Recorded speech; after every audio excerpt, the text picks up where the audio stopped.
अस्सलाम वालेकुम। आज हम इस वीडियो में जो टॉपिक डिस्कस करेंगे वह present value of the cash flow. Present value is the sum of the money that must be invested in the order to achieve specific future goal. यानी कि प्रेजेंट वैल्यू किसी भी चीज़ की जब हम फाइंड आउट करते हैं तो वो बेसिकली किसके इक्वल होती है, सम ऑफ मनी या addition of the money that must be invested, जिसको हम इन्वेस्ट करना चाहते हैं फ्यूचर गोल हासिल करने के लिए। तो ये जो है इसको प्रेजेंट वैल्यू हम इस तरह से डिफाइन करेंगे कि present value is a sum of the money, या हम कह सकते हैं कि present value is addition of the money, money को ऐड करना, ये sum of the money that must be invested, जिसे इन्वेस्ट करना होगा to achieve the future goal हासिल करने के लिए। तो प्रेजेंट वैल्यू का जो फार्मूला है वो है present value P V is equal to F V into 1/1 plus R into 1 plus R raise the power N. P V present value है, एफ वी फ्यूचर वैल्यू है, आर रेट ऑफ रिटर्न या discount rate कह सकते हैं, और N जो है number of periods, number of time period है। फिर इन डिस्क्रीट केस और इन कंटिन्यूस केस में हम इसको डिस्कस करेंगे। डिस्क्रीट केस में प्रेजेंट वैल्यू इक्वल है future value 1/1 plus R raise power N. और इस फार्मूले को हम इस तरह से भी यूज़ कर सकते हैं। पी वी की जगह हम ए यूज़ कर सकते हैं, एफ वी जो फ्यूचर वैल्यूज़ की जगह सिर्फ वी यूज़ कर सकते हैं, और आर की जगह आई यूज़ कर सकते हैं, जैसे इंटरेस्ट रेट वगैरह। फिर जो है ए बेसिकली रिप्रेजेंट करता है प्रेजेंट वैल्यू को, एफ जो वी है वो फ्यूचर वैल्यू को रिप्रेजेंट करता है, आई रेट ऑफ रिटर्न को रिप्रेजेंट करता है, टी नंबर ऑफ पीरियड्स को रिप्रेजेंट कर रहा है।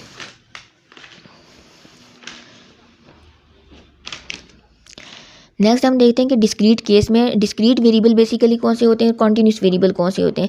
Discrete variables has a countable number of possible values, यानी कि इनकी काउंटेबल वैल्यूज़ हो सकती हैं 2, 5, 7, 8 एंड इसको इस तरह से भी डिफाइन कर सकते हैं कि that is countable in the finite period of time, जिनको हम एक फाइनाइट पीरियड ऑफ टाइम के लिए काउंट करते हैं, 1 साल के लिए, 2 साल के लिए, इस तरह से। तो उन वेरिएबल की वैल्यूज़ जो कि हम 1 साल के लिए फाइंड आउट करें, 2 साल के लिए फाइंड आउट करें, तो इन वेरिएबल को डिस्क्रीट वेरिएबल भी कह सकते हैं। ये डिस्क्रीट केस है। फिर कंटिन्यूस केस में कंटिन्यूस वेरिएबल को डिफाइन करेंगे। Continuous variable is a variable whose values are measured bye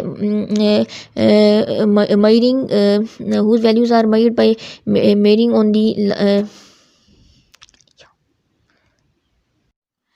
अस्सलाम वालेकुम। आज हम इस वीडियो में टॉपिक डिस्कस करेंगे वह डिस्क्रीट केस, डिस्क्रीट वेरिएबल को, और कंटिन्यूस केस, कंटिन्यूस वेरिएबल को डिस्कस करेंगे।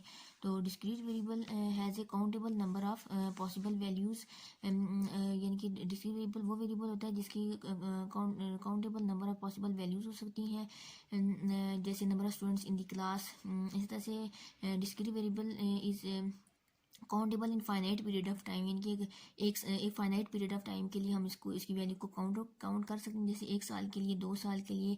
इस तरह से जो रेस्टोरेंट है उसका जो रेवेन्यू है, revenue of A restaurant can be counted for 1 year, 1 साल के लिए हम इसको काउंट कर सकते हैं। तो ये जो है डिस्क्रीट वेरिएबल में आएगा। फिर continuous variable are the variables that are countable for ever. तो कंटिन्यूस वेरिएबल जो है वो वेरिएबल है जिनको जो है ना हम जिनको that are countable forever, इनको फॉर एवर जिनको काउंटेबल किया जा सकता है। मिसाल के तौर पर अगर जो है ना हर 3 साल के लिए एक फार्म ओनर अपनी फार्म के रेवेन्यूज़ को काउंट करना चाहता है, तो ये कंटिन्यूस वेरिएबल में आएगा। अब डिस्क्रीट केस में प्रेजेंट वैल्यू फाइंड आउट करते हैं, तो वो इक्वल होगी A is equal to V 1 plus I raise the power minus T. तो यहाँ पर जो है टी टाइम पीरियड है, वी फ्यूचर वैल्यू है, आई जो है वो इंटरेस्ट रेट है। तो here 3 future revenues are assume which are available at the end of T year. तो यहाँ पर प्रेजेंट वैल्यू का फार्मूला हम इस तरह से भी लिख सकते हैं कि प्रेजेंट वैल्यू ए, जो प्रेजेंट वैल्यू है बी जो है वो रेवेन्यूज़ की फ्यूचर रेवेन्यूज़ है, जो कि यहाँ पर R1 लिख दिया 1 प्लस आई, और फिर रेज दी पावर माइनस 1 जो है ये टी टाइम पीरियड को शो करता है। तो जो आई इंटरेस्ट रेट को शो करेगा। इस तरह से सेकंड ईयर के लिए टी की जगह 2 पुट करेंगे, थर्ड ईयर के लिए -3 पुट कर देंगे। तो R1, R2, R3 जो रेवेन्यूज हैं या आदि फ्यूचर है, ये फ्यूचर रेवेन्यूज हैं, आई इंटरेस्ट रेट है, और time period is 1, 2 and 3।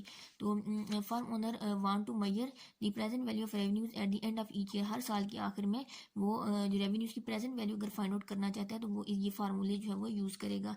Then he use the discrete case formula present value. तो वो ये जो है वो डिस्क्रीट केस का प्रेजेंट वैल्यू का जो फार्मूला है वो जो है यहाँ पर यूज़ करा, और जो कि ये हमने यहाँ पर लिख दिए और मेंशन किए हैं। फिर नेक्स्ट जो है अब बेसिकली वो क्यों प्रेजेंट वैल्यू फाइंड आउट करना चाहते हैं, because he want to know कि sum of the money that must be invested to achieve the future goal only at the end of each year. हर साल के आखिर में जो है ना वो amount of money find out करना चाहता है जिसको वो इन्वेस्ट करे और फ्यूचर गोल को हासिल कर सके। तो इसी को प्रेजेंट वैल्यू कहते हैं। प्रेजेंट वैल्यू बेसिकली क्या होती है, present value is sum of the money that must be invested to achieve the future goal के प्रेजेंट वैल्यू वो मनी की सम ऑफ मनी होता है, वो मनी की मिकदार होती है जो कि एक इन्वेस्टर इन्वेस्ट करना चाहता है ताकि वो फ्यूचर गोल को हासिल कर सके। तो यहाँ पर जो है ये प्रेजेंट वैल्यूज ने जो है वो हासिल करने के लिए वो डिस्क्रीट केस का फार्मूला जो है वो यूज़ करेगा। फिर कंटिन्यूस केस के लिए continuous variable is a variable that is countable for ever, जो हमेशा के लिए जो है वो काउंटेबल किए जा सके, उन वेरिएबल को कंटिन्यूस वेरिएबल कहेंगे। तो प्रेजेंट वैल्यू फार्मूला जो है ये होगा और इसको हम इस तरह से भी रिप्रेजेंट कर सकते हैं, दोनों मेथड से हम रिप्रेजेंट कर सकते हैं। फिर to find the total present value of revenues of 3 years, यानी कि 3 साल के लिए इकट्ठा कलेक्टिवली 3 ईयर्स के लिए अगर रेवेन्यूज की प्रेजेंट वैल्यू फाइंड आउट करना चाहते हैं तो ये कंटिन्यूस केस होगा और will use the above formula, और हम ये फार्मूला ऊपर वाला यूज़ करेंगे और साइन जो सिग्मा है वो जो है ना बेसिकली समेशन को शो करता है और ये शो कर रहा है कि हमें यहाँ पे इंटीग्रेशन हम करेंगे क्योंकि इंटीग्रेशन भी एडिशन को शो करता है और जो सिग्मा है वो भी सम को ये एडिशन को शो कर रहा होता है। तो इसका मतलब यहाँ पे हम इंटीग्रेशन जो है वो यूज़ कर सकते हैं। तो इस तरह से हम यहाँ पर इंटीग्रेशन यूज़ करेंगे present value of revenues find out करने के लिए। तो ये R T E raise the power minus R T into D T, तो यहाँ पे यानी कि हमने R T E raise the power minus R T की इंटीग्रेशन करेंगे with respect to the time. तो so we can find the present value of every 3 year for ever. तो हम जो है ना हर 3 साल के लिए हम प्रेजेंट वैल्यू फाइंड आउट कर सकते हैं और ये कंटिन्यूस केस है।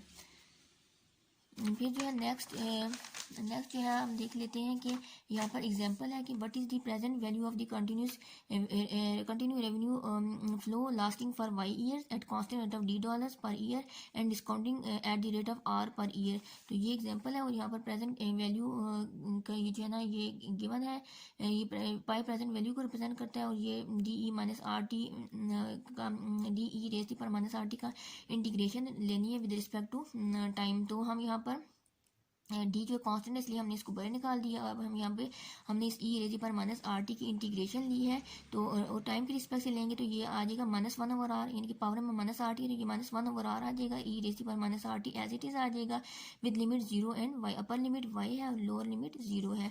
फिर जो है यहाँ पर ये हमने थोड़ा सा इसको सिंप्लीफाई कर लिया है, मतलब मल्टीप्लाई किया है, तो minus D over R into E raise पर माइनस आर टी आ जाएगा और जो है ना यहाँ पर टी की वैल्यू एक दफ़ा हम पुट करेंगे, ये लोअर लिमिट है ये अपर लिमिट है, तो यहाँ पे पुट करेंगे टी की वैल्यू एक दफ़ा वाई पुट करेंगे जो ये है और एक दफ़ा 0 पुट करेंगे। तो इस तरह से ये अपर लिमिट एक दफ़ा पुट करेंगे फिर माइनस करके फिर लोअर लिमिट पुट करेंगे इसी ई रेजी पर माइनस आर टी में। तो ये हमने पुट कर दी तो ये जो है ये 0 हो जाएगा तो ये 1 हो जाएगा। ई रेजी पार 0 इक्वल टू 1 होता है, ये हमने यहाँ पर 1 पुट कर दिया। तो ये इसको अगर माइनस डी ओवर आर को हम जो है ना मल्टीप्लाई कर दें दोनों टर्म के साथ तो ये तो हम तभी सॉल्व कर सकते हैं, लेकिन यहाँ पे हमने माइनस साइन को मल्टीप्लाई किया है अंदर, तो यहाँ पर ये माइनस माइनस प्लस हो जाएगा, तो ये +1 यहाँ कर दिया और ये माइनस प्लस माइनस हो जाएगा, तो इसको इधर लिख दिया, यानी कि जस्ट अरेंजमेंट हमने चेंज की है। फिर इसके बाद नेक्स्ट जो है present value of perpetual flow. Perpetual flow जो है ना बेसिकली क्या होता है, the cash flow were to persist for ever are obtained for ever, यानी कि वो कैश फ्लो या वो इनकम जो कि हमें हमेशा के लिए हासिल होती है उसे हम परपेचुअल फ्लो कहते हैं। मिसाल के तौर पर बॉन्ड से जो इंटरेस्ट रेट हासिल होता है या किसी ज़मीन से जो है वो हमें रेवेन्यूज या रेंट हासिल होगा तो इसे हम परपेचुअल फ्लो कहेंगे। तो इसकी प्रेजेंट वैल्यू फाइंड आउट करनी है, तो ये इसका प्रेजेंट वैल्यू का फार्मूला हम कैसे यहाँ पे एक्सप्रेस करेंगे कि आर टी ई रेज पर माइनस आर टी, ये एक फंक्शन हमें गिवन है कि आर टी ई रेज पर माइनस आर टी, इसका हमने इंटीग्रेशन लेनी है विद रिस्पेक्ट टू टाइम। तो ये इट इज़ इम्प्रॉपर इंटीग्रल है। तो हम जो है ना find the present value of perpetual income stream flowing at uniform rate of $D per year if the continuous rate of discount is R. तो यहाँ पर हम जो है ना इसकी इंटीग्रेशन जो है वो ले लेते हैं।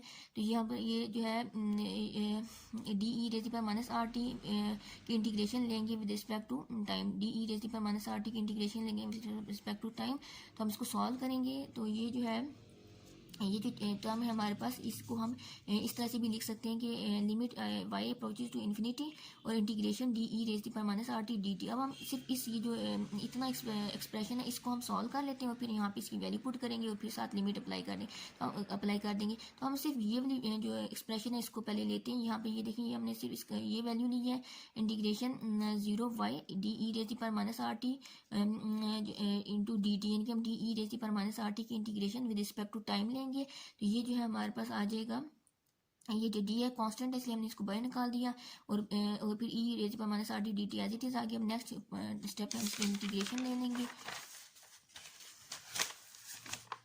तो नेक्स्ट स्टेप में जो है हम इसकी इंटीग्रेशन लेंगे तो ये जो है ना वो ये हमारे पास आ जाएगा ये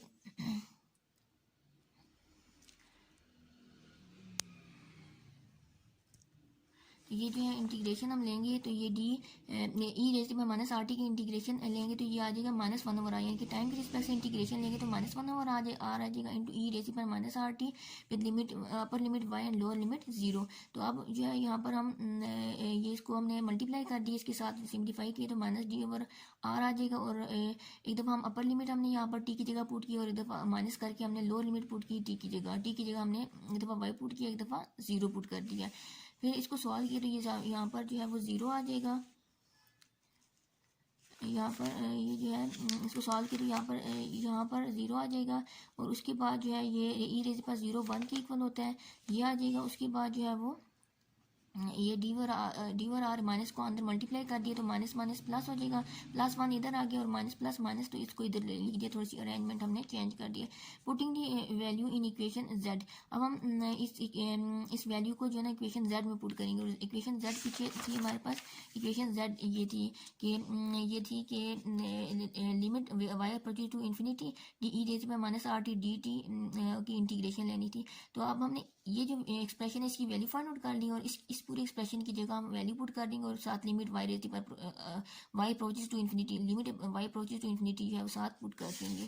तो यहाँ पे नेक्स्ट जो है वो हमने ये किया है कि ये जो है यहाँ पर वो पूरी वैल्यू पुट कर दी और फिर limit Y approaches to infinity कर दिए। तो ये हमारे पास आ जाएगा, ये जो है ना इसको हमने यहाँ पर अप्लाई कर दिया, यानी पुट कर दिया। और इसके बाद जो है ये डी ओवर आर को 1 के साथ मल्टीप्लाई किया तो डी ओवर आर आ गया, माइनस पे डी ओवर आर को इसके साथ मल्टीप्लाई किया तो ये डी ओवर ई रेज़ पर माइनस आर वाई आ जाएगा।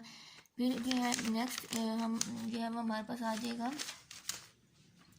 नेक्स्ट हमारे पास आ जाएगा ये फिर हम y approaches to infinity put करेंगे वाई की जगह, तो ये d over r as it is आ जाएगा minus D over r e minus r और वाई की जगह इन्फिनिटी पुट कर दी तो ये पूरी चीज़ 0 हो जाएगी और ये इक्वल हो जाएगा, इक्वल टू आ जाएगा डी ओवर आर, ये हमारा आंसर आ जाएगा।